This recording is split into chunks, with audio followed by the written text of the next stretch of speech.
Okay, to address Taylor or Elliot's Taylor, we were discussing about fasting.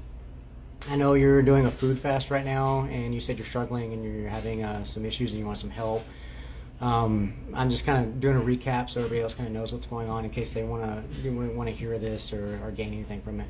I mentioned that there are other types of fasting, and that there's certain things that we should withdraw from ourselves and submit to the throne of Christ, right?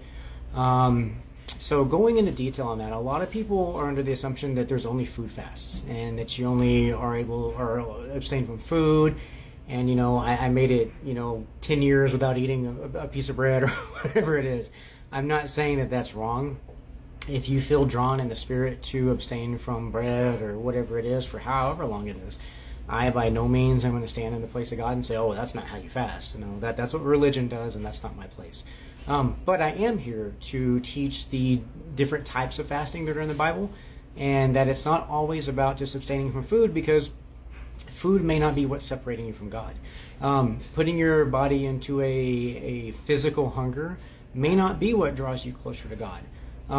Your fast may need to be something else that is abstained in your life, something else that is attempting to take the place of God and instilling the worship from God and taking that right.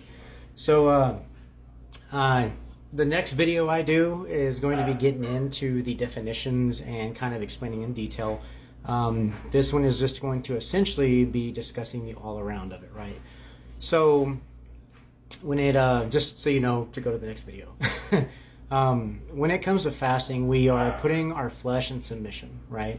We are standing firm and we're drawing a line and saying, this is it. There's no crossing it. I'm stopping here, right? So when we approach God and we say, and this, I recommend this, is go into prayer and say, God, what is it that is taking your place? And it'll probably pop in your head, or something will come up and you'll know it. And it's really easy to say, oh no, it's not that. I enjoy doing that. Of course you enjoy doing it. That's why it's taking the place of God, right?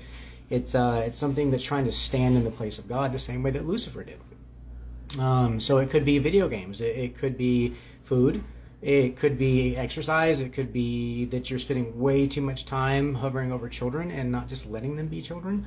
It could be a sexual thing. It could be all kinds of stuff, electronics, TikTok even. It could be lots of things that are trying or attempting to stand in the place of God and are getting your affection, your time, your money, your mental thoughts.